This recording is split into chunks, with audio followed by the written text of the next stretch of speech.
It's 6 a.m. Your alarm goes off, and for a split second, you're conscious enough to think, today's the day.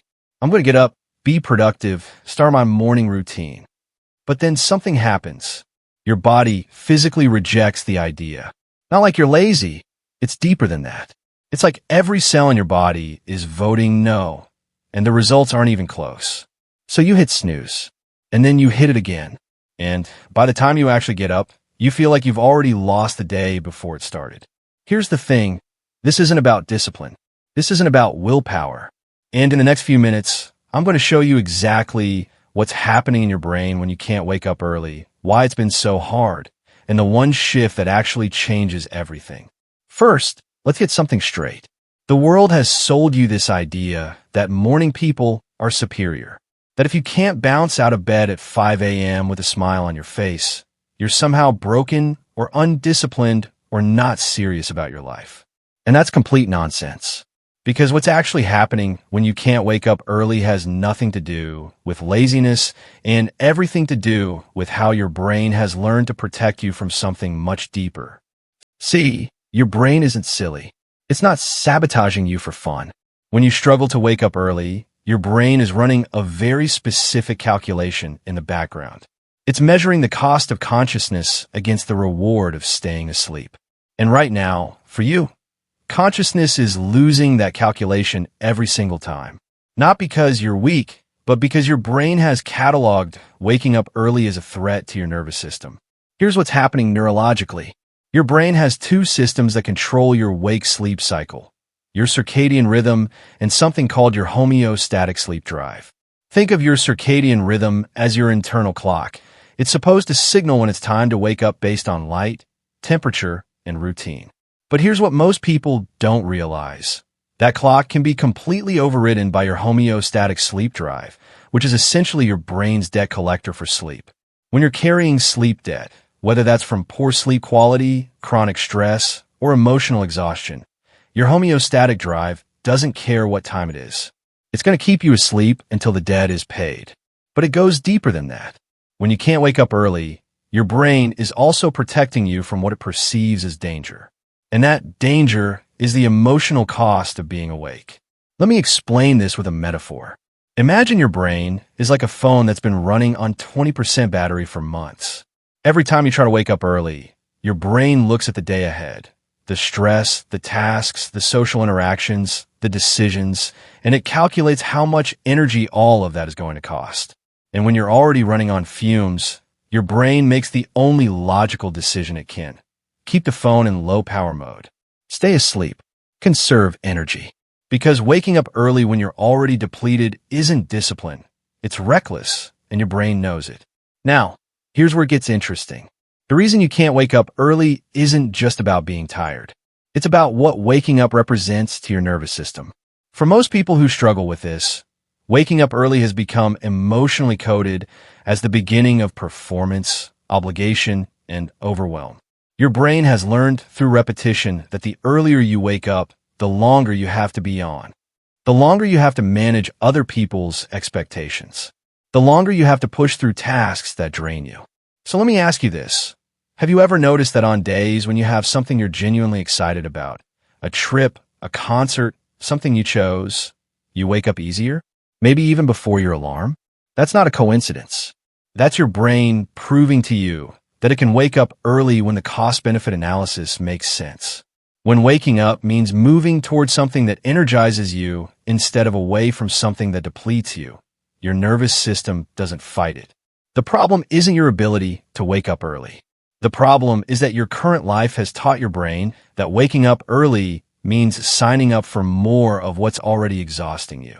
What nobody talks about is how much trauma and chronic stress live in your mornings. And I'm not just talking about big T trauma here. I'm talking about the micro traumas of waking up for years to do things you didn't want to do. School you hated. Jobs that drained you. Responsibilities that felt suffocating. Your brain doesn't forget that. Every time your alarm goes off, your nervous system is remembering every morning you woke up and felt trapped. Every morning you had to perform. Every morning you had to be someone you weren't. And here's the brutal part. You've probably been fighting yourself about this for so long that you've created even more resistance.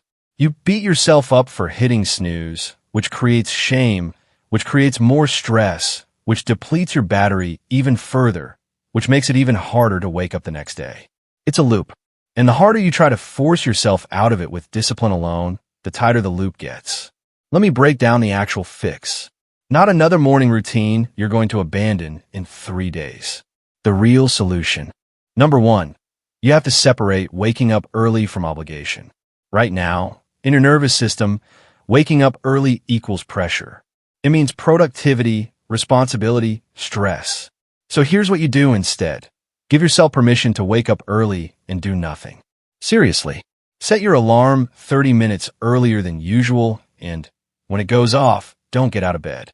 Don't check your phone. Don't think about your to-do list. Just lie there and be awake without purpose. Let your brain learn that waking up early doesn't automatically mean tension. This is reconditioning. You're teaching your nervous system that morning consciousness is safe. Number 2, you have to address sleep debt. And I don't mean just going to bed earlier, although that might help. I mean recognizing that if you're chronically stressed, anxious, or emotionally drained during the day, your body will demand more sleep at night. Your brain won't let you skip recovery just because you want to wake up at 5 a.m. So the real question isn't, how do I wake up earlier? It's what in my life is draining me so much that my brain needs extra sleep to survive. Until you address that, no alarm strategy will work. Number 3, you need something worth waking up for. This is the part most people skip. You can't hate your life and expect your brain to wake up early excited. If your mornings are filled with dread and obligation, your subconscious will keep you asleep as long as possible. That's protection, not laziness. So design at least one part of your morning that genuinely feels good. Not productive, not impressive, just nourishing.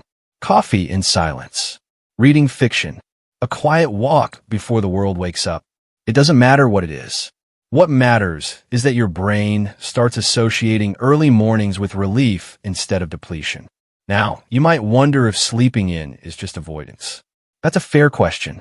There's a difference between true rest and hiding from something uncomfortable. Here's how you tell. If you wake up after plenty of sleep feeling restored and ready, that's rest. If you wake up after plenty of sleep feeling heavy, foggy, and resistant to the day, that's avoidance. That's your brain keeping you unconscious to protect you from emotional discomfort. Most people are somewhere in between. You're genuinely exhausted by demanding life, and you're also avoiding fully facing that reality. Both can be true. You can't discipline your way out of exhaustion, and you can't sleep your way out of avoidance. Here's the shift. You're not someone who can't wake up early. You're someone whose nervous system is intelligent enough to refuse operating on empty. Waking up early while depleted isn't strength. It's self-abandonment, and your brain won't let you do that quietly. So maybe the goal isn't waking up earlier. Maybe it's building a life that doesn't require overriding your body's wisdom just to function. Maybe it's creating mornings that feel like relief instead of robbery. And maybe the version of you that wakes up naturally isn't more disciplined. It's the version that finally feels safe enough to be awake. So tell me, are you someone who's tried everything and still can't wake up early, or someone who wakes up but feels dead inside for the first 2 hours? Let me know in the comments. And if this resonated, subscribe, because we go deeper into this psychology every week.